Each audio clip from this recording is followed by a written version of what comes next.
Gale Force 9's title, Aliens, Another Glorious Day in the Core. This is a cooperative survival board game in which you and your team of specialist colonial marines will gear up with serious firepower and head into Hadley's Hope to find survivors and answers. But you're not alone. To survive, you'll need to work together, keep your cool, and stay frosty to fight off relentless xenomorph ambushes and get out of there alive. Players can play up to 6 different missions, taking them into different areas from the Hadley Hope's terraforming facility to the deep, dark recesses of a xenomorph nest.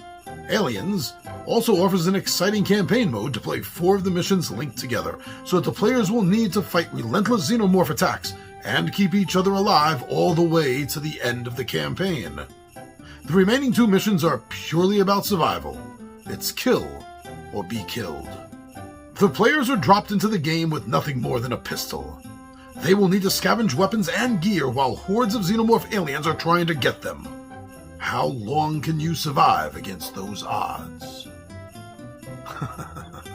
Well, that publisher description of Gale Force 9 certainly does kind of edge things up there, right?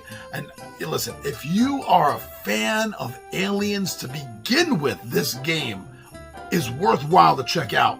Just for that fact alone. But I looked into it because I am a fan of aliens, and I don't have an alien game. Although I do have Level 7 Omega Protocol, which is very aliens-ish-like. But I checked into this, and this is what I found that I really, really liked, and why I thought I need to get this game. So I can not only play it, of course, let's be honest, I can showcase this. It needs to be. So this is a 1 to 6 player game. 6 players, that's, usually don't see more than 5, and even that's not really every single game until expansions come out, which this will probably have if it doesn't already. I didn't look into that. So 1 to 6 players, maximum number, nice and high if you like groups that big. And if you just want to or feel the need to solo it, you can. That totally grabbed my attention. Especially nowadays, with the ability to solo a game, right? Now, further looking into things, the very first thing that I saw, which literally leapt out at me like a facehugger, were the miniatures. Wow. The xenomorph aliens looked amazing. The Marines looked great, but I just couldn't get my eyes off of those alien xenomorphs. Gale Force 9 did a fantastic job on getting those miniatures to look beautiful, I think. Now, as I read from the publisher description, this does use a campaign series. And I love a campaign series. I'm an old D&D player. So, of course, I love that.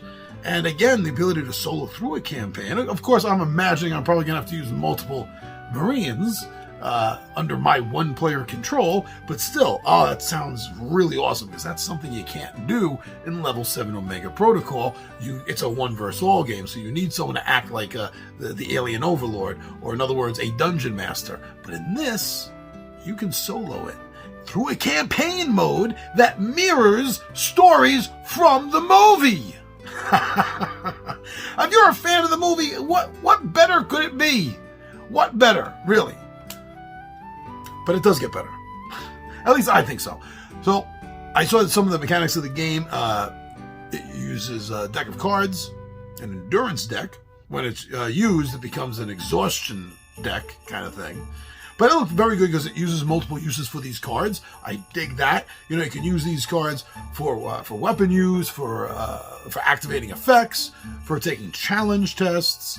And one of the reasons I like that is because the cards having this multi-use will be needed at different times for different things, and you will use them for different things. So 1 card actually becomes 3 or 4, depending on how the game, a game is set up.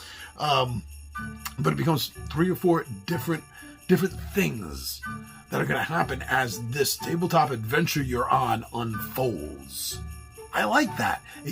It's another element that adds on to, mixing it up with replayability, so it's not always the same, right? That's the way I think of it.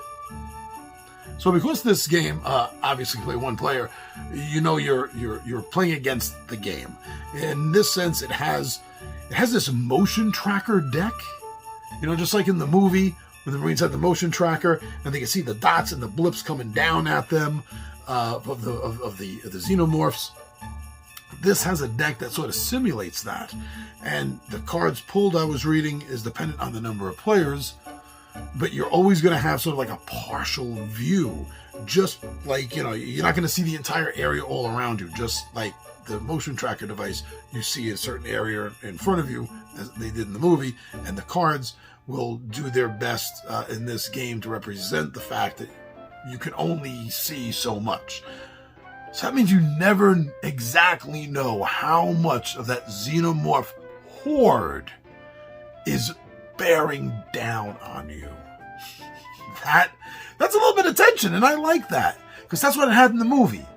So that aspect then makes the game, or at least on paper, since I haven't played it, it kind of makes it feel like that is another aspect to lend into the thematic pull that this game is looking to have, and I hope it does. But one thing movie dealt with, and this doesn't, from what I've read, is that you have unlimited ammunition in this. But don't think that it doesn't compensate in any way, because I was reading that there is times in the game where your equipment's going to be damaged and destroyed. So, my opinion, I think that's kind of a balance that they're looking for. Don't worry about ammunition, but your guns might break. So, on paper, I'm willing to deal with that and let that slide. When I play it, I will let everyone know, because I'll be talking about the game, because I showcase everything that I play, and that's what I'm dying to do for this Aliens Another Glorious Day in the Marine Corps. But yeah, it does. It looks fantastic. I would love to, even if I wasn't doing these reviews and videos, this is the kind of game I think that I would still definitely gravitate to and try to get by everything based that I saw and read about it so far. So if you're looking for a nice sci-fi game, a fun multiplayer or solo sci-fi game to get yourself or your buddy over the holiday season, this could very well be it. And if either you or your buddy, whoever the target is, happens to be a fan of Aliens, this is definitely the game you want to check out further. And you'll probably end up wanting to get them. So yeah, definitely. By Gale Force 9, check out Aliens, Another Glorious Day in the Marine Corps.